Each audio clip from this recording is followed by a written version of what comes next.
তোমার নাম? লোকে কবরস্থানের কালিয়া বলে ডাকে। তোমার পিতামাতার নাম? পিতার নাম অত্যাচার, মায়ের নাম অনাচার। অত্যাচার আর অনাচারের মধ্যেই আমার জন্ম। নিজের বাপ মা সম্পর্কে এমন গর্হিত কথা কোনো সন্তানের মুখে শোভা পায় না। আমি তোর বাপ, এটা বলার সাহস আমার বাপের ভেতর ছিল না। আর নিজের সন্তানকে বুকের দুধ খাওয়ানোর মন আমার মায়ের কাছে ছিল না। তোমার শিক্ষাস্থল কোথায়? কবরস্থান। কবরস্থানে কি করে শিক্ষা দেওয়া হয়? কেন দেওয়া যাবে না জজ সাহেবা? রাজা রানী, ছোট বড়, ধনী দরিদ্র সব ওই কবরস্থানে এক হয়ে থাকে। কবরস্থানে সবাই এক মাটিতে মিশে যায়। দুনিয়ার সব জায়গায় ভেদাভেদ আছে, কিন্তু এই কবরস্থানে কোনো ভেদাভেদ নেই। তোমার কৃতকর্মের জন্য তুমি শাস্তি পেতে পারো, তা তুমি জানো?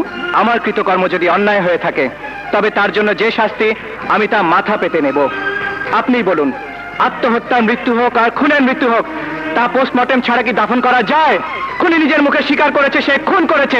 আপনার কাছে দেওয়া পোস্টমর্টেম রিপোর্টে আছে এটা হত্যা। তাহলে আমি কেন আমার কৃতকর্মের জন্য শাস্তি পাবো?